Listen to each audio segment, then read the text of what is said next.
पाकिस्तान और इंडिया के दरमियान इस वक्त बॉर्डर्स के ऊपर जंगी माहौल है। दोनों मुल्कों की फ़ौजें आमने सामने खड़ी हुई हैं। कल भी फायरिंग के वाक़यात रिपोर्ट हुए हैं बॉर्डर्स के ऊपर, आज भी रिपोर्ट हुए हैं। इसके चलते इंडिया ने पाकिस्तानी शहरियों को 48 घंटे का टाइम दिया था कि वो इंडिया से निकल जाएं, और 48 घंटे गुजरने के बाद से लेकर इस तरह की इतलात आ रही हैं कि इंडिया की जो मिनिस्ट्री ऑफ होम अफेयर्स है उन्होंने स्टेट्स को कहा हुआ है कि आप क्रैकडाउन करें और पाकिस्तानी जो नेशनल्स हैं उनको बाहर निकालें यहाँ से। नाउ ये तो सारी खबरें हाईलाइट होकर आपको नज़र आ रही है ना, सारा मीडिया पाकिस्तान के ऊपर लगा हुआ है, लेकिन इसी तरह की कुछ एक्टिविटीज़ बांग्लादेशी सिटीजन्स के ख़िलाफ़ भी चल रही हैं और उसके हवाले से लेकिन ज़्यादा कुछ आपको मीडिया में नज़र नहीं आ रहा। इंडिया ने बहुत बड़ा क्रैकडाउन खामोशी के साथ स्टार्ट करके रखा हुआ है बांग्लादेशी सिटीजन्स के ऊपर, और कोई 24-48 घंटों के अंदर 1024 जो बांग्लादेशी शहरी हैं उनको गुजरात के अंदर से खाली गिरफ्तार करके तो डिपोर्ट करने की तैयारियां मुकम्मल कर दी गई है। न्यू एज बांग्लादेश ने रिपोर्ट किया है आज कि India डिटेन्स over 1000 migrants reportedly from Bangladesh. तो ये सारी डेवलपमेंट बांग्लादेश के अगेंस्ट हो रही हैं। इसी के चलते एक नया क्लेम इंडियन मीडिया में सामने आ रहा है, और वो क्लेम ये सामने आ रहा है कि वो कह रहे हैं कि बांग्लादेश ने बहुत बड़ी ज़मीन हमारी हथिया ली हुई है।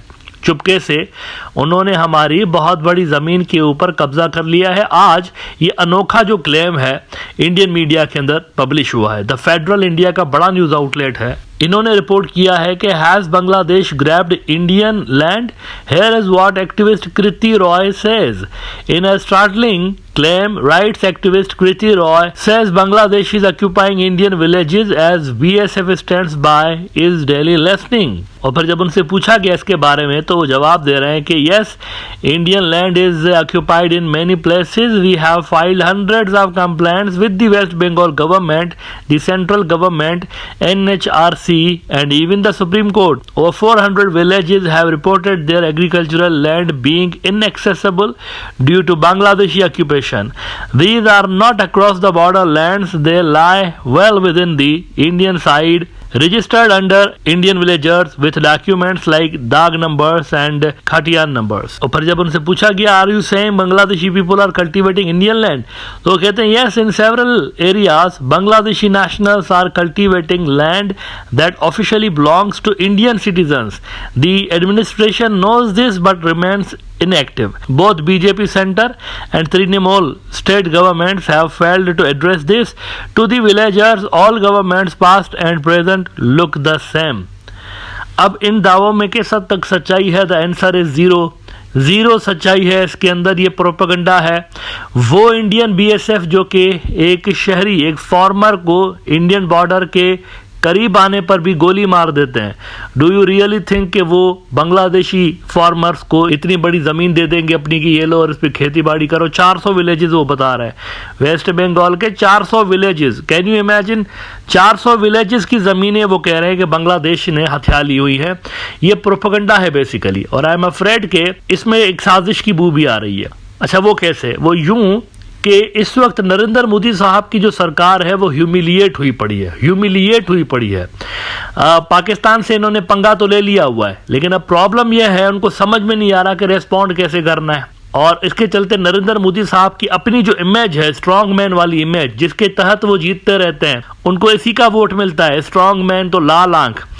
अब वो वाली इमेज इनकी हो रही है शैटर, क्योंकि इन्होंने पाकिस्तान से पंगा लिया है। वहां से अगर आप पाकिस्तान की तरफ से देखें तो उन्होंने क्लियर किया हुआ है कि जो भी रेस्पॉन्स आएगा वैसा ही इंडिया को जवाब दिया जाएगा, जैसा मुंह वैसी चपेट। तो पाकिस्तान के अगेंस्ट इंडिया के ऑप्शंस लिमिटेड हैं।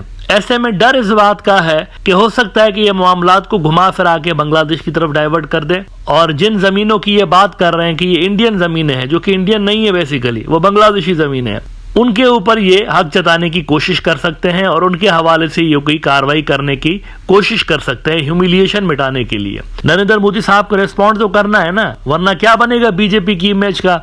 इन्होंने बिना सोचे समझे पंगा ले लिया पाकिस्तान से। जब ये पहलगाम का वाकया हुआ, इन्होंने without any inquiry, without any investigation इल्जाम लगा दिया पाकिस्तान के ऊपर। अब इनको समझ नहीं आ रहा कि रिस्पॉन्ड कैसे करना है, और इसके चलते इनका नाम खराब हो रहा है। न्यूयॉर्क टाइम्स ने लिखा है कि as tensions rise with Pakistan, a moment of truth for India's military, the risk of exposing a military still being modernized may constrain Prime Minister Narendra Modi as he weighs retaliation for a terrorist attack. Last time इन्होंने किया 2019 में humiliation इनको हुई है, humiliation इनकी तवक्को से ज्यादा इनको रेस्पॉन्स मिला है और न्यूयॉर्क टाइम्स ने बल्कि लिखा भी है नीचे। अच्छा बाय द वे ये अमेरिका के सबसे बड़े न्यूज आउटलेट्स में से एक माना जाता है New York times.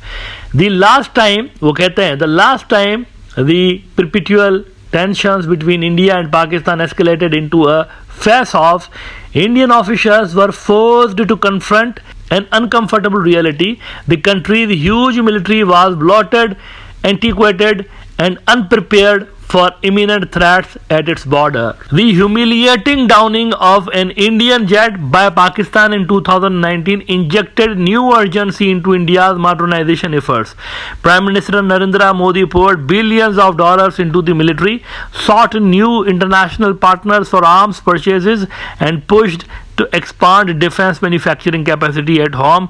Just how much of a difference those efforts have made may soon be tested. कह रहे हैं these constraints यानी ये जो इनकी पुरानी मिलिट्री है, सोवियत यूनियन के ज़माने के इनके पास वेपन्स है, these constraints experts say could lead Mr. Modi to choose a more surgical option such as limited airstrikes or special forces raid close to the border with Pakistan that calms public anger, reduces the risk of embarrassing mishaps and avoid escalatory retaliation. The Pakistani government has vowed to respond in kind to any Indian attack. अब ये problem है, वहां से कुछ भी होगा तो पाकिस्तान से शदीद रिएक्शन आएगा जैसे लास्ट टाइम आया था, तो ये रिस्क अफोर्ड नहीं कर सकते। ऐसे में डर इस बात का है कि हजीमत मिटाने के लिए, खफ्तगी मिटाने के लिए एक फॉल्स फ्लैग ऑपरेशन यहां पर भी करवाया जा सकता है बांग्लादेश वाले बॉर्डर्स पर, ताकि पब्लिक का ध्यान उधर।